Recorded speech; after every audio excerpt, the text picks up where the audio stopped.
안녕하세요. 초의 불꽃입니다.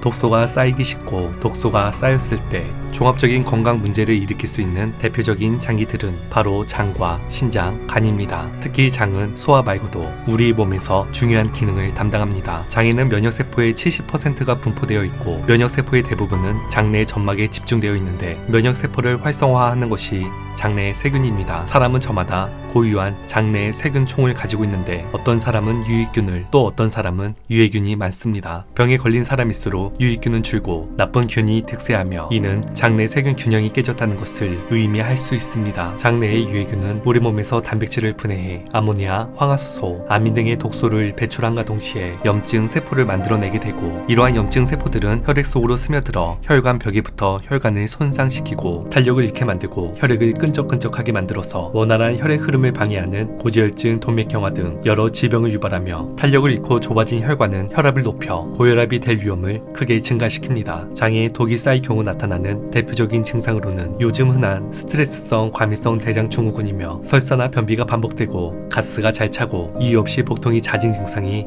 여기에 속하며 또 먹는 것에 비해 비만인 경우 역시 장내 독소가 원인이 될 수 있고 장내 독소는 여러 종류의 암을 발생시키기도 합니다.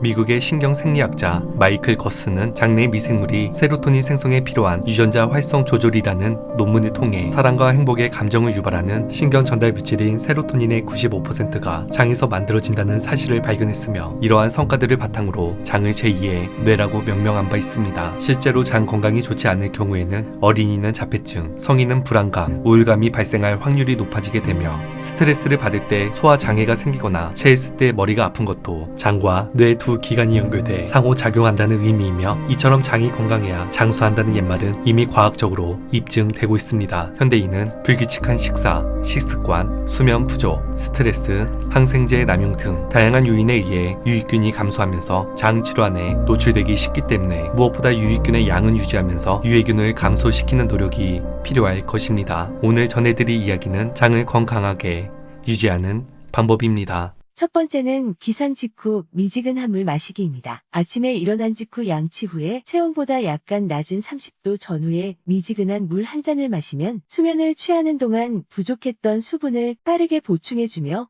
장 운동을 활발하게 만들어 변비 예방과 개선에 효과가 있습니다. 체내 수분이 부족해지면 대변이 딱딱해지고 장 연동 운동이 느려지면서 속이 더부룩하고 변비가 생길 수 있는데 공복 상태에 물을 마시면 위장을 자극해 소화를 촉진하고 노폐물을 효과적으로 배출하는 데 도움을 주며 장 운동이 활발해야 변비를 막을 뿐 아니라 장내 세균 활동이 활발해져 면역력 또한 높일 수 있습니다. 또한 물을 자주 마셔야 대변 부피를 늘릴 뿐 아니라 부드럽게 만들어 힘들이지 않고 배변이 가능한데 실제로 대변의 70%는 수분이고 나머지가 음식 찌꺼기이므로 하루 1.5에서 2리터의 물을 마시는 것이 장 건강을 유지하는 데 도움이 될 것입니다. 두 번째, 규칙적으로 식사하기입니다. 건강을 위한 식이요법 중 가장 기본적인 것은 규칙적인 식사를 하면서 소식을 하는 것으로 알려져 있습니다. 특히 영양분을 섭취하는 식사 시간을 규칙적으로 정하는 것은 장의 소화력과 흡수력을 극대화시켜 영양분 소비의 효율을 높일 수 있고 식사 시간을 규칙적으로 실천하면 위와 장은 그 시간에 맞춰 활동을 시작하고 또 휴식 시간도 마련하게 됩니다. 하지만 한 끼에 폭식을 하거나 여러 끼를 갑자기 금식하는 등의 식습관은 장을 혹사시키고 빈속의 위산을 과다 분비시켜 장기적으로는 전체적인 소화 능력 저하를 가져오며 결국 영양분을 몸 구석구석 제대로 공급해주지 못하는 치명적인 문제점을 야기시키게 되고 불규칙한 식습관은 대부분 과식이나 폭식으로 이어져 결국 장내 세균들에 의해 부패물질이 많이 생산되고 이는 장염이나 궤양 등 대장 관련 질환을 일으킬 가능성이 높아지게 되며 변비 완화를 위해서도 끼니를 거르지 말고 규칙적으로 먹어야 장의 연동 운동이 활발해지면서 변이 잘 배출되게 됩니다. 세 번째는 나트륨 섭취 줄이기입니다. 나트륨 과잉 섭취에 대한 논란은 이미 많은 연구로 증명되었으며 각종 암을 유발하고 뇌혈관 질환이나 심장병 등 중증 질환으로 목숨을 위협하는 것으로 알려져 있는데, 한 연구에서는 과도한 염분 섭취가 몸에 미치는 영향을 확인하기 위해 쥐에게 고염분 먹이를 주는 실험을 진행한 결과 고염분 먹이 섭취가 증가할수록 쥐의 장에서 발견되는 락토바실러스균은 줄어들었다는 것을 확인하였고, 사람에게도 같은 결과가 나타나는지 확인하기 위해 건강한 남성 12명을 대상으로 2주 동안 하루 12g의 소금을 섭취하게 한 결과 대부분의 대상자에게서 유익균인 락토바실러스균을 관찰할 수 없었고, 이들의 평균 혈압은 상승하고 염증을 유발하는 특정 면역세포는 증가했습니다. 따라서 장 건강을 위해서는 나트륨 섭취를 줄이는 노력이 반드시 필요할 것입니다. 네 번째는 정제된 탄수화물과 지방 섭취 줄이기입니다. 남들과 같은 양의 음식을 먹었는데 나만 살찐다면 몸속 뚱보균으로 불리는 일부 장내 미생물이 많기 때문일 수 있습니다. 2006년 저명 학술지 네이처에 실린 논문에 따르면 연구팀은 비만쥐와 마른쥐의 장 안에 사는 균의 분포를 조사한 결과 다르다는 것을 확인하였고, 비만인 사람과 마른 사람 역시 장 세균 분포가 달랐다는 것을 확인하였는데, 정상 체중인 사람은 장 속에 박테로이 데테스균의 비중이 높은 반면 비만인 사람은 뚱보균으로 불리는 피르미코테스균의 분포가 더 높았습니다. 이 연구가 발표된 이후 세계 유명 대학이 후속 연구를 진행한 결과에서 미국 메이오 대학의 쥐실험 결과 피르미코테스를 주입한 쥐는 똑같은 양의 먹이를 먹고도 장에 세균이 없는 쥐보다 살이 1.5배나 더 쪘으며, 미국 뉴욕대 역시 피르미코테스 수가 늘어나면 당뇨병 유발 위험까지 높아진다는 연구 결과를 발표하였습니다. 피르미코테스가 가장 좋아하는 음식은 정제된 설탕과 같은 단순당 과 고소한 지방질이며 이들 식품을 섭취할 때 증식하게 됩니다. 또한 뚱보균이 증가하면 내장 지방이 잘 쌓이게 되는데, 내장 지방은 독소와 염증을 발생시키고 피하지방보다 염증세포를 더 많이 생성해 전신에 염증을 퍼뜨리고 지방산을 혈관 속으로 쉽게 침투시켜서 나쁜 콜레스테롤 수치 또한 높여 뇌경색, 뇌출혈 등 치명적인 질병을 유발하고 인슐린에 대한 저항성도 높여 당뇨병도 일으키게 되는데, 특히 독소와 염증은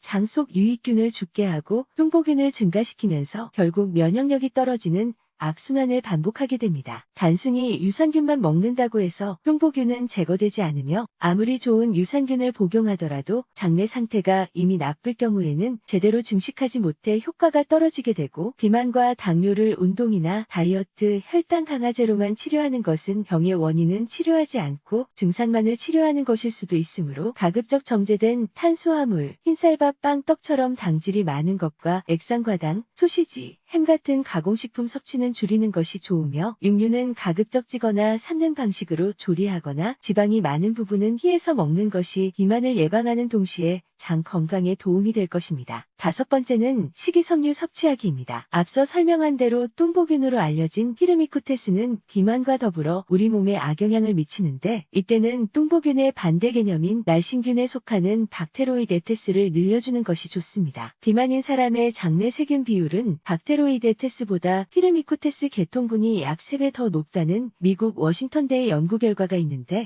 뚱보균인 피르미코테스를 투여한 흰쥐는 포도당 흡수가 비정상적으로 촉진돼 2주 만에 체중이 2배로 불었고, 날씬균 박테로이데테스가 장내 미생물 중 우위를 점하게 되면 탄수화물을 장에서 분해 및 배출해 체중이 줄어드는 것으로 추정했습니다. 날씬균으로 불리는 박테로이데테스의 먹이는 바로 식이섬유입니다. 식이섬유가 풍성하게 들어올수록 영양분이 늘어나는 만큼 박테로이데테스가 활성화되고 증식되며, 식이섬유를 많이 섭취하게 되면 대변이 대장에 머무는 시간을 줄여 장 건강을 악화시킬 요소 역시 줄어들게 되고, 특히 녹황색 채소의 경우 항산화 물질이 풍부해 발암물질 생성을 억제해줍니다. 식이섬유의 여러 가지 효과를 얻기 위해서는 성인은 하루 20에서 25g의 식이섬유를 섭취하는 것이 좋습니다. 장내 세균을 바꾸는 것은 그리 어려운 일은 아닙니다. 미국 듀크대 로런스 데이비드 연구원 팀이 네이처에 발표한 연구 결과에 따르면 식습관을 5일만 바꿔도 장내 세균의 변화가 나타났습니다. 다만 장내 세균은 항상 이전 상태로 돌아가려는 성질이 있기 때문에 바뀐 식습관을 꾸준히 유지하는 것이 중요합니다. 여섯 번째, 충분한 수면, 취하기입니다. 수면 부족은 고혈압, 뇌졸중, 심장질환, 비만, 제2형 당뇨병 등을 유발하는 것으로 알려져 있는데 잠을 제대로 자지 못하면 장내 미생물군집의 다양성이 떨어져서 건강이 악화될 수 있다는 연구 결과가 있습니다. 노바 사우스이스턴 대학은 수면 상태를 파악하고 장내 미생물군집의 다양성을 비교한 결과 수면의 질이 높을수록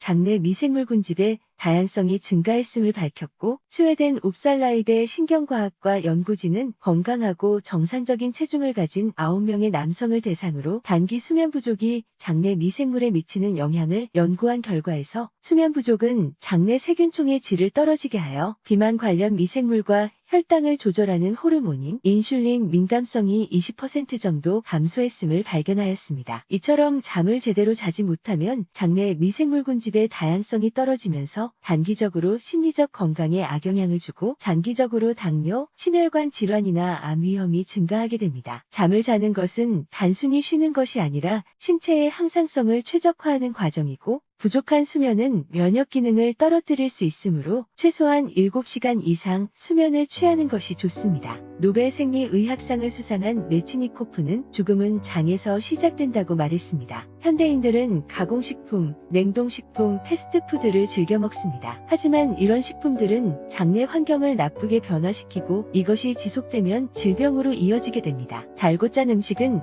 입에서 쾌락을 느끼지만 입에서의 쾌락은 잠시일 뿐 장으로 들어갔을 때도 좋은 음식일지 생각해보면 어떨까요? 오늘도 함께 해주셔서 감사합니다. 건강의 차이가 곧 인생의 차이다.